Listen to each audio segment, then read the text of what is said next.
Hello, my name is Abraham Onyango. Unit title Foundation Computing by OTHM. The unit reference number is D/617/3716. Unit level 3, and unit professor is Mr. Nyanjui Arthur. So we're going to start. And what is a CPU? A CPU is a central processing unit. And it's a chip made of very many macroscopic transistors. It is found in a special socket in the motherboard, and it's like the brain of the computer, and the speed at which it operates is measured in hertz.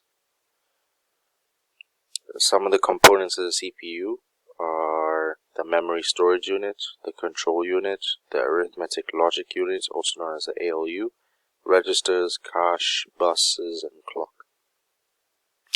The functions of the components of the CPU are, for example, the memory storage unit. This is a unit that stores data, instructions, and results from the CPU. It gives information to other units of the CPU when it's needed.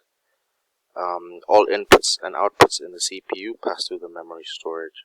The control unit, this manages all the units of the computer, and it does not process or store any data. The ALU, or the arithmetic logic unit, is made up of two parts, the arithmetic section and the logic section. The arithmetic section performs all the arithmetic operations, which deals with numbers such as like addition, subtraction, multiplication, and so forth. The logic section performs all the logic operations such as selection and merging of data in the computer. Registers are very small high-speed memory, so they're stored in very small amounts. They store very small amounts of data that are used in processing. So they usually have the following: program counter, a memory address register, memory data register, current data register, and an accumulator. Cache, this is the small high-speed random access memory, also known as RAM, and it temporarily holds data and instructions that processors may reuse. The functions of the CPU are that it fetches instructions from the memory, it decodes instruction into binary codes that it can then read and understand in order to execute. It then executes, so it does what it is instructed to do, and then it stores. So the CPU, after executing instruction, gives feedback that is then stored into the memory. Basic computer hardware components. So central processing unit, CPU, also known as the brain. Peripherals, these are things such as the keyboard, the mouse, sound system, display. Buses, these are high-speed internal connections used for sending data to other components. There are three types: the address, data, and control buses. So how they work together is a mouse and keyboard are used to input data into the computer. Peripherals are connected to the CPU by the address and the buses. The buses allow the CPU to point out where the data is and can request that data be sent back for processing or storing. The CPU fetches data, decodes it, executes it, and then stores it back and stores the information. And the output devices such as speakers and printers, so they show whatever you want into physical form. Storage media. There's different types of storage media, primary and secondary. So primary storage, this is the internal volatile memory, meaning that it's short term. So for example, random access memory, cache, and ROM. Secondary storage media, this is the internal or external non-volatile memory, that meaning that it is long term. So for example, hard disks, solid state drives, compact disks, and storage devices. So a hard disk is a form of magnetic disk. It is written top and bottom and can be used internally or externally. And a USB storage device is a thumb drive used for backup and data for future use. This is external and then can be put into the computer when needed. Data and computer systems. So data and computer systems is represented using 4 number systems. These are the binary system, decimal system, octal system, and hexadecimal system. So the binary system, also known as base 2, uses the numbers 1 to represent on and 0 to represent off. The decimal system, also known as base 10, this uses 10 digits 0 to 9 to present data.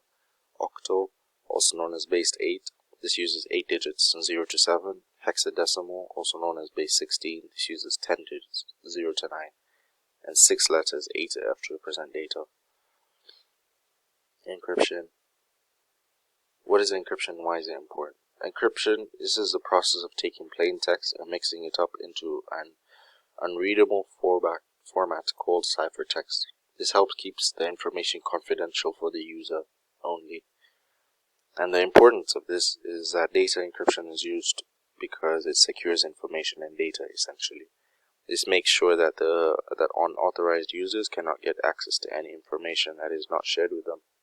And even if an authorized user gains access to it, they'll not be able to decode or read the information. How encryption can be used to represent data. So an ASCII table. This data is encrypted using the American Standard Code for interchange. This is a chart made up of characters such as decimal, hexadecimal, HTML, and description.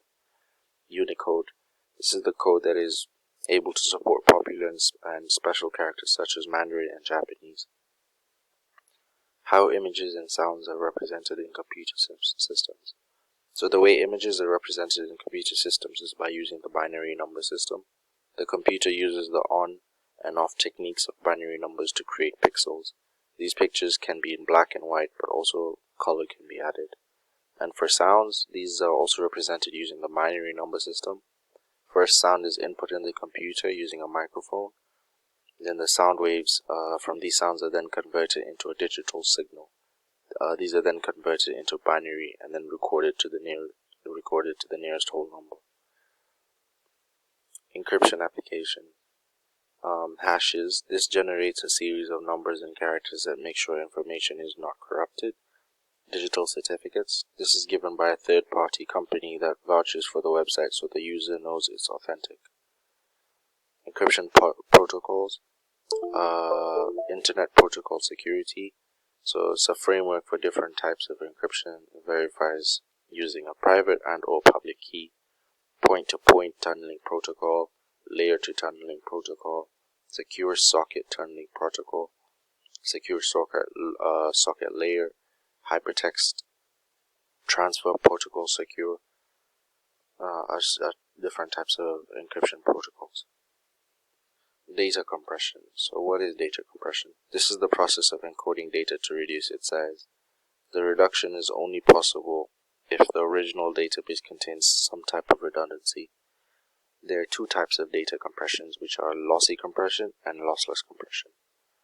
So lossy is a type of compression algorithm that works by finding the patterns and repetition in the data. The indexed words in the data are replaced by numerical values, and then the index needs to be stored with the data to allow decompression to occur without data loss. So it's used in GIF, zip files, and PNG as well. Lossless compression, on the other hand, is an algorithm that permanently removes data from the file that the computer is able to compress without redundant data. Once done, the file cannot return to its original state quality. So used in MP3, MP4, and JPG. An explanation of how compression can aid the storage of data, image, or sounds. So compression allows for data, images, and sounds to be stored in the smallest size possible while still keeping the highest quality possible. And larger files may take longer to upload and download from the internet, so compression allows for the files to be made smaller. This allows for easier uploads and downloads. Okay, what are logic gates? Logic gates are the building blocks of digital systems. They allow us to make complicated decisions based on simple yes and no questions. They are made up of two inputs and one output, and they require a power supply. So the purpose of logic gates is, it's used to perform complex logical functions, and a number of electronics devices such as safety thermostat, use them. Inputs and outputs. So inputs, voltage with two nominal values. Inputs are always on the left side of the logic gate, and represented with 0 and 1 respectively. Outputs is voltage with two nominal values. It should be connected to inputs. These are represented logic 0 and 1 respectively, and one output can only exist in some cases. Computer networks. These are networks that are made up of a group of computer devices connected together. They are linked together to share resources and to communicate, and they're linked through cables. So the components of a computer network, it's made up of things such as servers, clients, media, shared data, shared printers, and all other peripherals and resources. So servers, these are computers that give resources to network users. The media is wires for physical connectors, and so on. The types of computer networks and purposes. The two main computer networks are peer-to-peer and client-server network. So peer-to-peer is a communication model in which each involved party have the same responsibilities, meaning they can act as both servers and clients. It's used for privately routing network traffic, storage, media sharing, and it allows members to control a number of things such as, what services are available, and which systems to connect to. Then hardware used in computer networks, network cables, routers, repeaters, hubs, switches, bridges, gateways. Software is used in computer networks, network operating system, local area networks, local area network software, and local operating system. So network operating system like Microsoft Windows Server or Mac OS.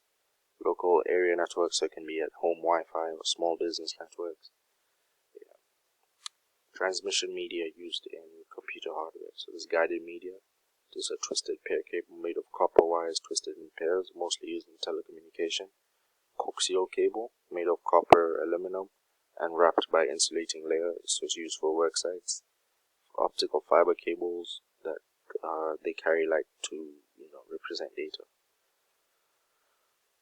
World Wide Web technologies. These are web pages found on a network. They can also be accessed on the internet.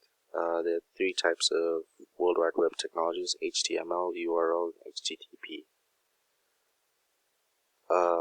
The OSI model is a type of framework that describes the functions of networking systems.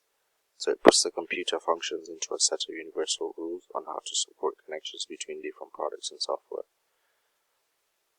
There's 7 different layers: physical, data link, network, transport, session, presentation, application. So computer network topology. This is how computer networks are connected and how information is passed around. So it shows how networks are arranged and connected. And topology refers to the layout of connected devices. So types of computer network topology are star topology, bus topology, tree, and mesh. So, for example, in star, all nodes connected to it using a centralized hub. The hub acts as a switch for the nodes. So the hub broadcasts the messages. For example, in tree, nodes are connected to the main hub directly or indirectly. Combination of bus and star topology, and allows for easy maintenance of sub-hubs. There's also ring topology and hybrid topology. Network protocols are sets of rules that determine how data is passed along through the different devices connected in the same network. Types of protocols: IPv4 32-bit, IPv6 128-bit, HTTP, SMTP, POP, FTP, TLS, and SSL. So as TLS and SSL use encryption to protect the transfer of data and information. POP receive incoming emails and so